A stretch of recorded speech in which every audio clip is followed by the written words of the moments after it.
उद्यमिता cell FMS का वार्षिक flagship event E summit 23 Delhi में आयोजित किया गया। आपको बता दें कि FMS भारत के सबसे प्रसिद्ध MBA कॉलेजों में से एक है और दुनिया के किसी भी MBA कॉलेज के लिए सबसे अच्छा ROI है।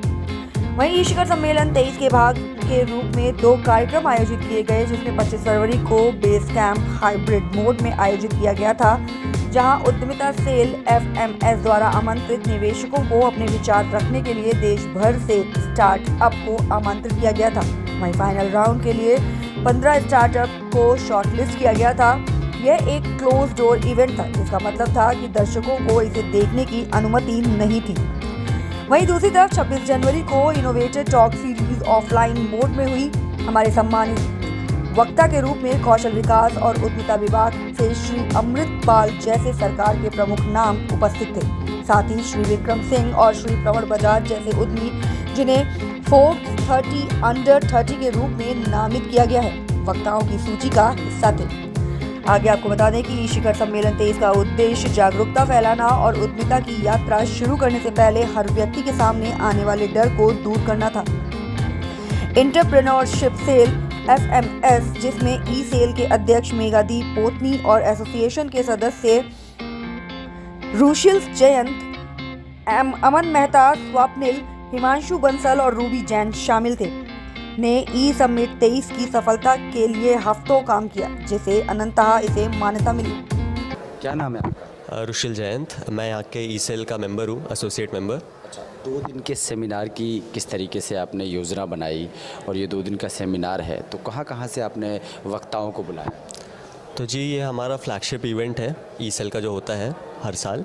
तो इस बार हम लोग ने प्रमोशंस के लिए 1 हफ्ते पहले से हमने सारे स्पीकर्स को बुलाना चालू कर दिया था, जो स्टार्टअप्स अपनी कहते हैं स्टार्टअप्स के लिए फंडिंग चाहते हैं, उनको इन्वेस्टर्स के साथ हम लोग जोड़ने का काम करते हैं। तो 3 इन्वेस्टर्स को हमने बुलाया था और 25 लोगों ने रजिस्टर किया था, उनमें से 15 को हमने शॉर्टलिस्ट करके स्टार्टअप्स को बुलाया था, जिसमें हमने कहा था कि क्या 10 करोड़ के आसपास के यहाँ पे आपको इन्वेस्टमेंट अपॉर्चुनिटी मिल सकती है। तो बाद में हमारा सिर्फ प्रमोशन का काम था। और दूसरा इवेंट जो आज चल रहा है, इनोवेटर टॉक सीरीज़, उसमें हम लोग ने 5 महान लोगों को बुलाया था, जो इस वक्त एंटरप्रेन्योरशिप में काफ़ी नाम कर चुके हैं। तो ये इवेंट अभी भी चल रहा है। इसमें क्या था, हमने सिर्फ प्रमोशन किया है लोगों को। क्या छात्रों को वो बातें बताई जाती हैं कि उन्होंने अपनी लाइफ में कैसे संघर्ष किया, किस तरीके से तमाम पड़ाव देखे, तो उससे क्या है कि प्रेरणा मिलती है? जी, तो जैसे कि आप सब सोच सकते हैं, जो लोग MBA करने आते हैं वो जनरली ऐसे होते हैं जो स्कूल में बहुत अच्छे स्टूडेंट्स होते हैं, बाद में इंजीनियरिंग करते हैं और उसके बाद MBA करते हैं। तो ये जो लाइन है वो बहुत रिस्क फ्री मानी जाती है।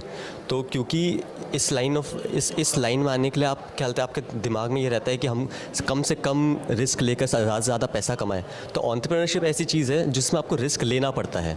तो इस चीज़ के लिए क्या बोलते हैं, जो बिजनेसमैन हैं वो कैसे उनने क्या बोलते हैं ये इस लाइन ऑफ थॉट को तोड़ा और अपने बलबूते पे अब क्या बोलते हैं उनने अपने एक पूरा बिजनेस खड़ा करा। तो उस चीज़ की हम लोग प्रेरणा देना चाहते हैं इन महान लोगों को बुलाकर, को फाउंडर्स ऑफ बिग लोग। ये कार्यक्रम होता है तो जो बच्चे होते हैं, छात्र होते हैं, तो उनको किस तरीके की प्रेरणा मिलती है कि वो आगे जाके किस लाइन में जाना चाहिए? जी, यहाँ पे MBA में ज़्यादातर लोग मार्केटिंग, फाइनेंस और कंसल्टिंग इन सब चीज़ों के लिए आते हैं, क्योंकि इसमें ही ज़्यादा सैलरी वाली जॉब्स मिलती हैं। यहाँ एंटरप्रेन्योरशिप सेल का हमारा यही एक ही मकसद है कि क्या बोलते हैं, हम इनको जो है एक मौका दे जानने का कि ये भी एक चीज़ है जिसमें आपको स्टार्टिंग में हो सकता है पैसे कम मिले, बट जब आप आगे जाके अपना सक्सेसफुल बिजनेस खोल देंगे तो ऐसा होगा कि आप अपने लिए काम कर रहे हैं। तो यही हमारे मायने में होता है जो असली बिजनेसमैन का काम होता है। तो यही हमारा मकसद है इस चीज़ का। Thank you. मैं खुद एक छात्र रह चुका हूँ, ऑब्वियसली मैंने कॉलेज अटेंड किया है, स्कूल गया हूँ, तो मुझे पता है दैट हमेशा जब कोई आता है बोलने के लिए तो यू लुक फॉर समथिंग जिससे आप मोटिवेट हो पाएँ बेसिकली, और इंगेजिंग रहे कॉन्वर्सेशन। पहली चीज़ ये है कि बोरिंग नहीं होनी चाहिए, right, and I would say that वो सबसे ज़्यादा इंपॉर्टेंट होता है। तभी मैं जब भी मैं स्टूडेंट से बात करता हूँ, मैं कहता हूँ जितना ज़्यादा इंगेजिंग होगा उतना बेटर है, बिकॉज मैं कुछ बोल रहा हूँ उससे कोई फ़र्क नहीं पड़ता, बट अगर उनके माइंड में जो क्वेश्चंस हैं वो रिजॉल्व हो पा रहे हैं, उनको कुछ आंसर्स मिल पा रहे हैं, वो ज़्यादा इंपॉर्टेंट है इन दिस बेसिकली। एंड हमेशा मज़ा आता है स्टूडेंट्स के बीच में रह के, right, because I think energy is right, it also takes you back, and हम ये स्टूडेंट्स के साथ काम भी करना चाहेंगे in the future for sure. क्या कुछ नया उनको सीखने को मिला और आगे जाकर किस तरीके से वो प्रोत्साहन आपसे मिलेगा उनको?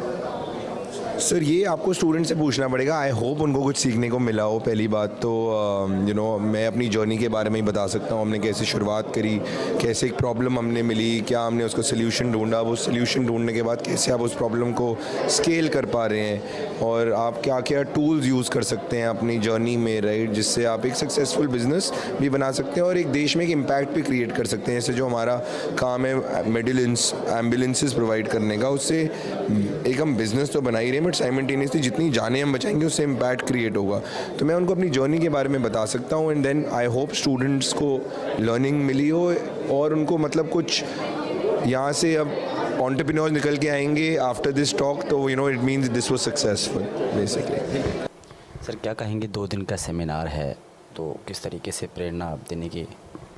क्या क्या मतलब स्किलिंग में क्या हो रहा है, स्किल डोमेन में क्या क्या अपॉर्चुनिटीज़ अवेलेबल हैं और गवर्नमेंट ऑफ इंडिया स्किलिंग में क्या कर रही है, तो वो सब मैं शेयर करूँगा अपना जो एक्सपीरियंसेस हैं मेरे। और स्किल डोमेन में लॉन्ग टर्म स्किलिंग में क्या हो रहा है, शॉर्ट टर्म कोर्सेज़ में क्या हो रहा है और उसके कोर्सेज़ की अलाइनमेंट के लिए गवर्नमेंट क्या कर रही है, वो सब चीज़ें मैं शेयर करूँगा बच्चों के साथ। कितनी प्रेरणा बच्चों को मिलेगी और आगे जाके अपने भविष्य के लिए कितनी आपकी उन बातों को?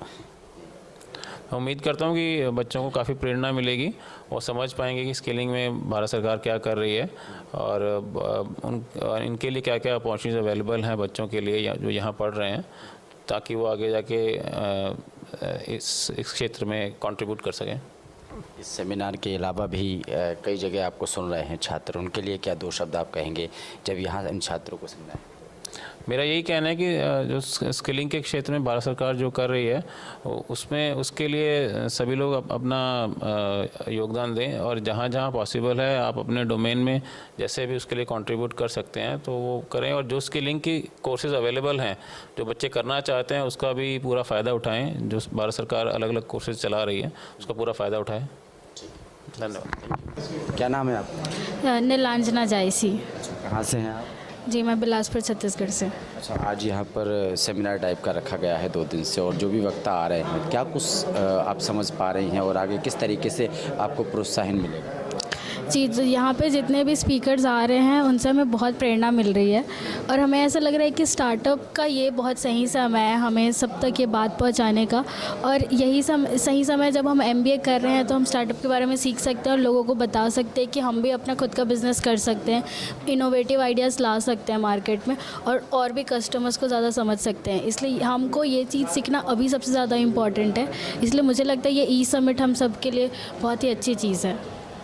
जितने भी स्पीकर्स थे जिन्होंने आपको बताया है, कुछ ऐसी बात जो इम्पोर्टेंट हो जो आगे जाके आपके बड़े काम आए? तो जैसे कि अभी जो हमारे स्पीकर थे मॉडल से, उन्होंने बोला कि कोई सही टाइम नहीं होता है कौन स्टार्टअप कब करे, ये हमारे ऊपर होता है कि हमें इनर कॉलिंग कब आती है और हमें कब पता चलता है कि हाँ हम तैयार हैं उस चीज़ के लिए।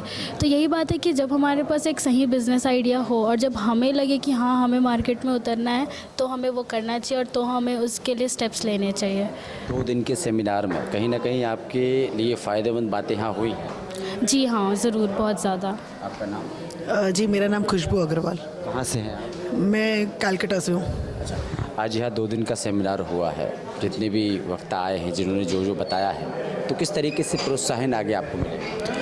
जी जैसा कि इन्होंने कहा कि हम अभी आपका ये बिज़नेस स्कूल में MBA कर रहे हैं और आगे जाकर काम करेंगे और अभी जो ये स्टार्टअप का कल्चर आपका निकला हुआ है इसमें काफ़ी लोग, ये जो समय है ये सही समय है कि लोग इस समय से उसे आगे लेकर जाए। तो वो जो मोटिवेशन है, वो जो प्रेरणा है, वो अगर इस समय में लोगों को मिले तो वो सही डायरेक्शन में आपका आगे बढ़ेगा, तो उसके लिए बहुत ज़रूरी है ये। आपका नाम? जागृति। जागृति जी कहाँ से? हरियाणा। तो 2 दिन का सेमिनार है, आप भी यहाँ मौजूद हैं, तमाम छात्र हैं, उनके साथ आप सेमिनार को सुन रही हैं, वक्ताओं को सुन रही हैं, क्या कुछ नया सीखने को?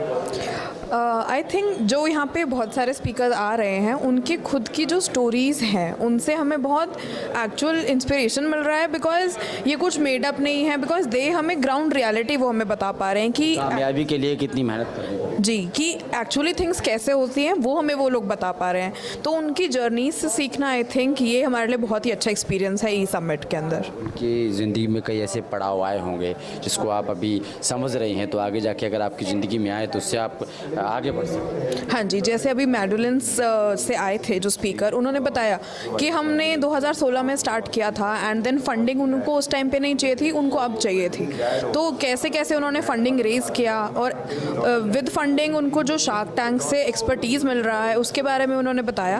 तो इससे हमें भी ये प्रेरणा मिलती है कि कब किस चीज़ को करने का सही समय आता है, ये चीज़ जाननी बहुत ज़रूरी है जब आप स्टार्टअप कर रहे हैं।